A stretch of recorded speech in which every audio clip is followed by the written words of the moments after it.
Hello, Robert. 1, 2, 3, 4.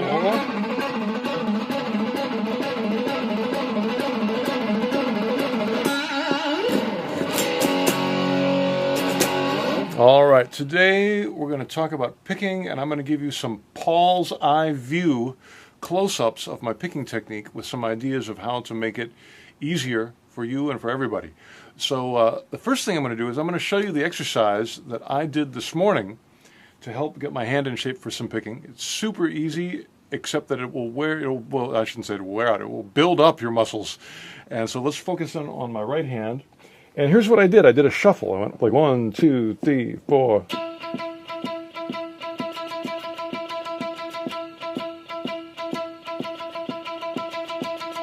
All right, so that's all upstrokes. Everything I did was an up. I went up, up, up, up, up, up, up, up, up, up, up, up, up, up, up, up, up, up. And I also did do some muting. And you mentioned having a hard time muting on the bridge, but I think it's really important for picking to be able to mute as well. So if you have to do something as radical as get a guitar with a taller bridge, like a Les Paul or something, I'd go shopping. Or just try to angle the guitar on your body a little differently so it feels taller. But anyway, we want to be able to mute with this part of our hand, right where the string comes off the saddle. And do all ups. And we want to do that in time, so that way you just keep a consistent rhythm, like 1, 2, 3, 4, up, up, up, up, up, up, up.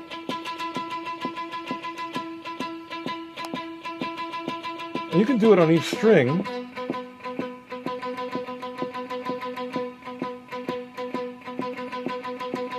All right, so I've been excited about that exercise. I've been doing it a lot lately. I've shown it to some other people as well. So I want to show you some new things that I've discovered today, and let's get right into it. So we're going to focus on my hand again, and what I'd like to show you is how this part of my hand changes when I'm really emphasizing upstrokes, or if I'm emphasizing downstrokes. When I emphasize downstrokes, this part of the hand goes closer to the fretboard. Like if I'm going or that sort of thing, this is much closer than if I'm doing upstrokes. Now it may not look like a huge difference, but I think for the spaces we've got in picking, I think that's a pretty significant difference.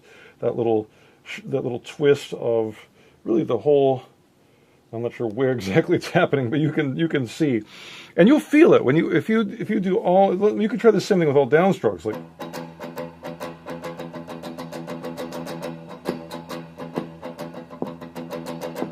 And you'll see that it shifts your whole hand towards like in this direction.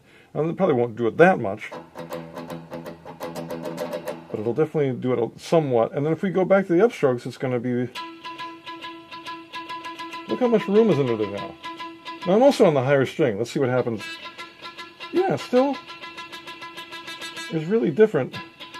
There's just that little shift there, and I think that makes a big difference. So be aware that the upstrokes will change the sort of the placement of your wrist in relation to the guitar body. And I think that being comfortable with that upstroke position is important, I think. So when I'm doing a really fast lick, something like this, this is an F sharp minor, by the way. So you played some Crazy Train, so I wanted to.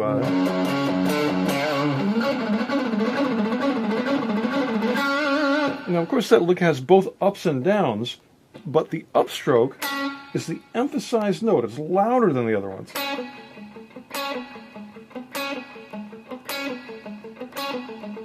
So even though there's an equal number of ups and downs, I really feel that I'm more in the upstroke position for this because I'm doing that one louder and with more force. Now, you mentioned again that you didn't want to mute, and this, I don't know if it's even possible if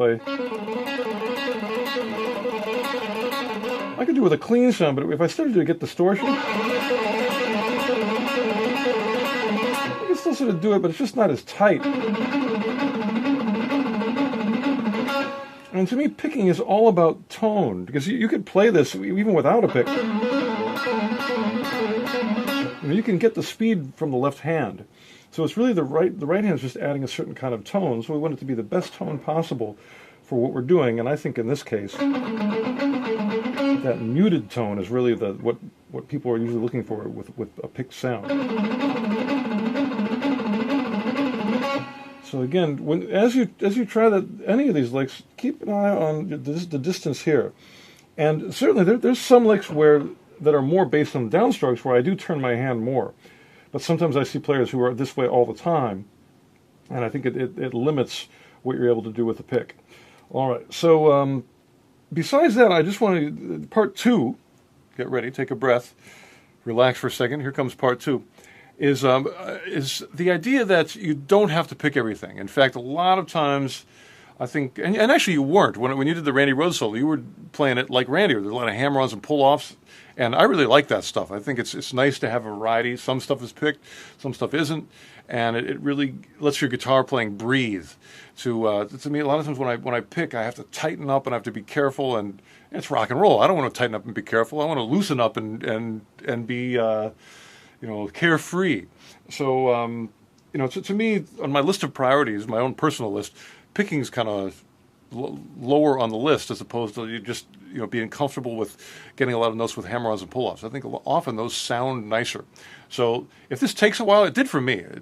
Picking took me a long time. It was not one of the first techniques I worked on. One of the last things I got, and I was excited when I got it just because I didn't think I'd ever be able to do it. I'd given up. I was like, oh, well. And finally, the lick that I showed you, and you've probably seen this one.